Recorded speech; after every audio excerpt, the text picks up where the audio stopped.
Halo, kelas 5 SD Budi Mulia 3. Hari ini kita masuk dengan pembelajaran bidang studi PS dengan saya, Pak Gultom. Kemudian materi yang mau kita bahas adalah organ gerak hewan dan manusia. Dan sebagai kompetensi dasarnya sudah saya tuliskan di depan ini, yaitu kompetensi dasar 31 dan kompetensi dasar 41. Ini dibaca. Oke. Kemudian anak-anak kami sudah menjadi fakta nyata dan bisa dibuktikan bahwa Indonesia itu adalah negara kepulauan yang hampir 2/3 wilayahnya adalah wilayah perairan. Makanya Indonesia itu terkenal juga dengan negara maritim. Ya, banyak nelayan di negara Indonesia, pekerjaannya adalah sebagai nelayan. Ikan di mana-mana, kadang-kadang sampai ada dari negara lain mencuri ikan di Indonesia, di wilayah Indonesia. Sampai pada zamannya Ibu Susi sebagai menteri saat itu, Menteri Kelautan, maka kapal-kapal pencuri ikan dari negara lain ditenggelamkan, ya kan? Itulah karena luasnya negara perairan kita. Kemudian menjadi fakta juga bahwa kita memiliki hutan yang sangat subur, lalu luas juga, dan kalau dilihat dari atas, entah itu naik pesawat atau naik helikopter, itu kelihatan bahwa hutan mendapat julukan Indonesia, hutan mendapat julukan Jamrud Katulistiwa karena warnanya hijau cantik sekali. Dan karena perairannya luas, hutannya subur, maka kekayaan dan keindahan alam yang ada di Indonesia ini jarang ditemui di negara lain. Ya, jarang. Nah, lihatlah ini, begitu cantiknya.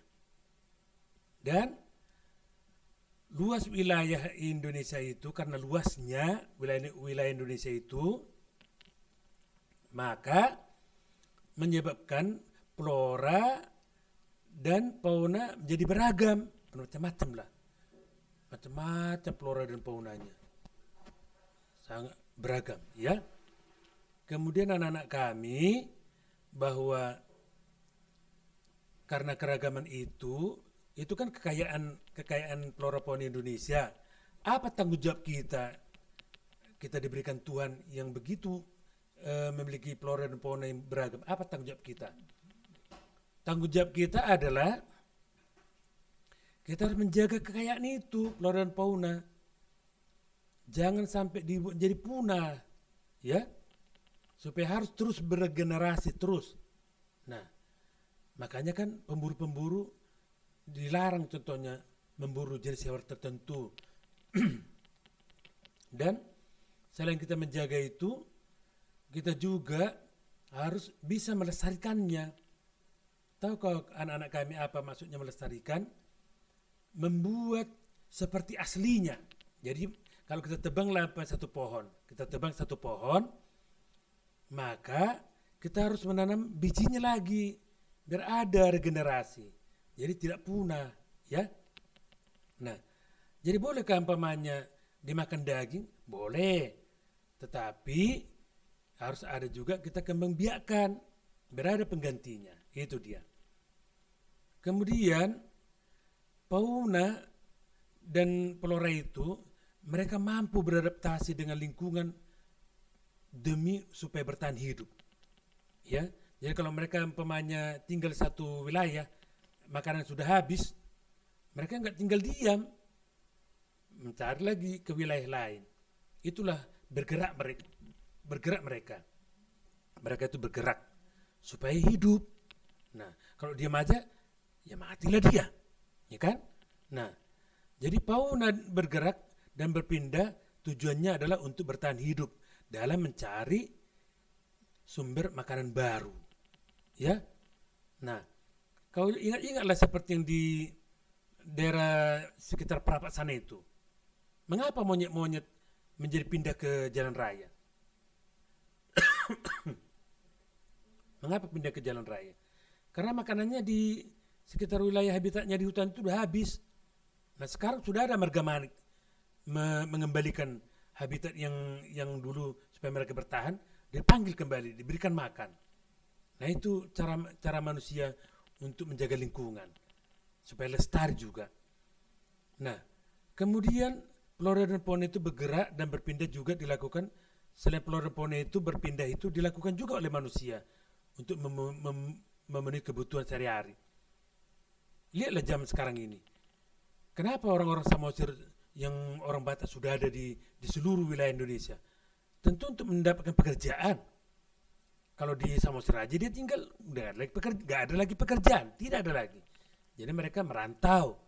Itulah salah satu pergerakan manusia untuk mendapatkan makanan, ya, kebutuhan sehari-hari. Kemudian kondisi geografis Indonesia itu dapat menyebabkan beragamnya sumber daya alam. Itu sebagai potensi yang kita miliki, yang dimanfaatkan oleh masyarakat Indonesia.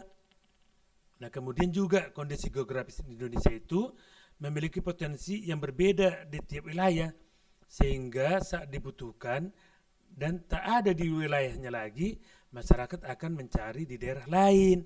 Jadi terjadilah gerak yang saya bilang tadi itu, ya. Oke. Nah, anak-anak kami bahwa negara Indonesia itu mempunyai batas-batas, ya, ada batasnya.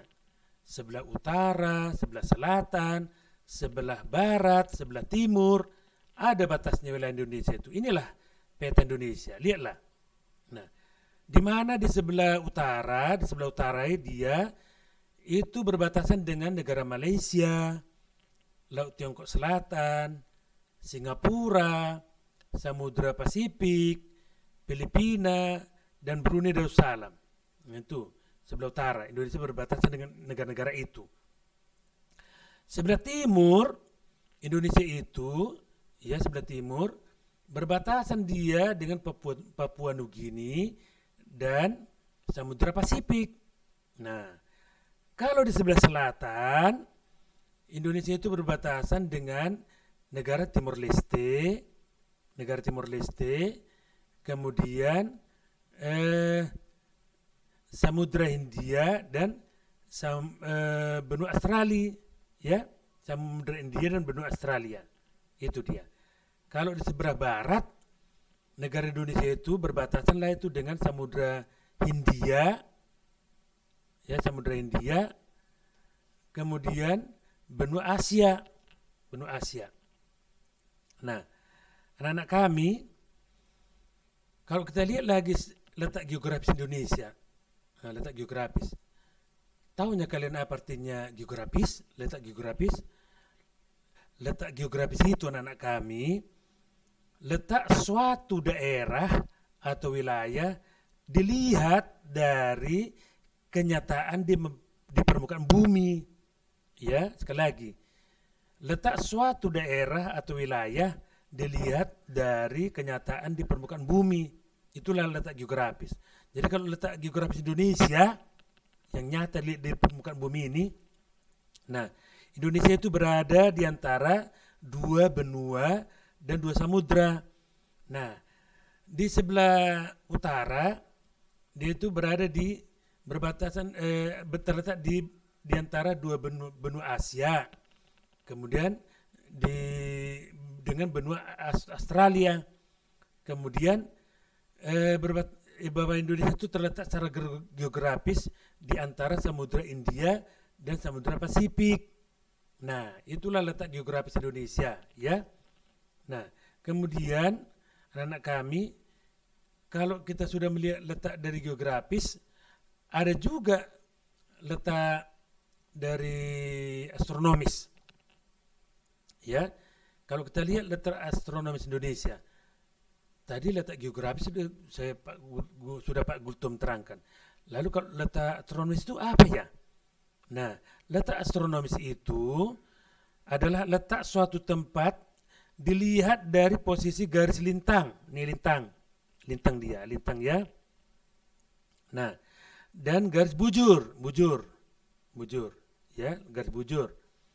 Nah, garis lintang merupakan garis imajiner yang membentang horizontal, makanya seperti yang saya buat, garis imajiner yang horizontal.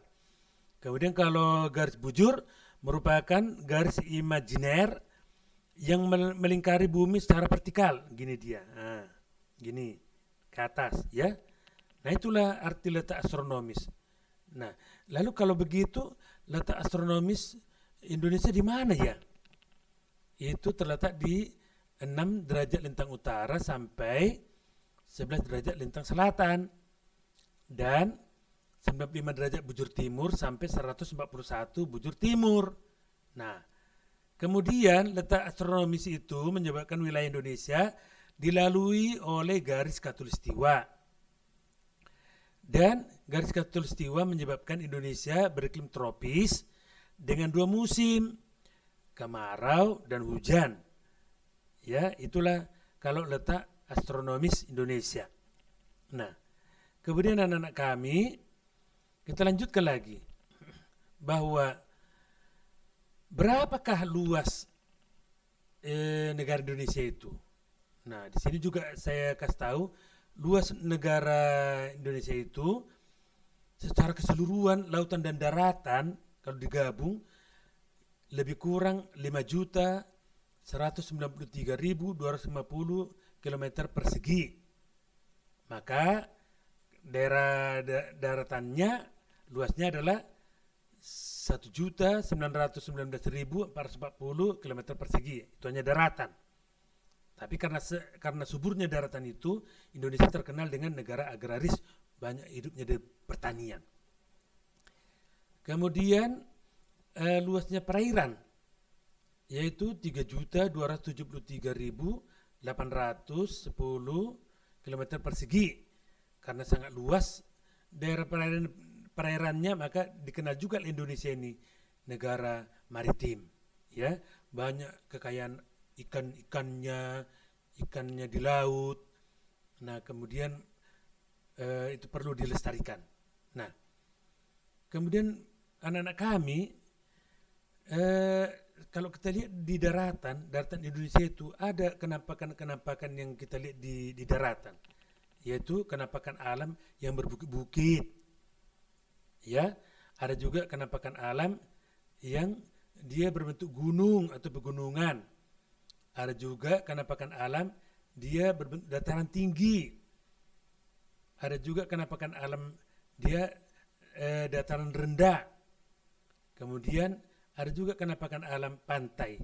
Inilah kenampakan alam Indonesia dilihat dalam bentuk darat. Nah, ada juga kenampakan wilayah Indonesia itu yang berbentuk perairan.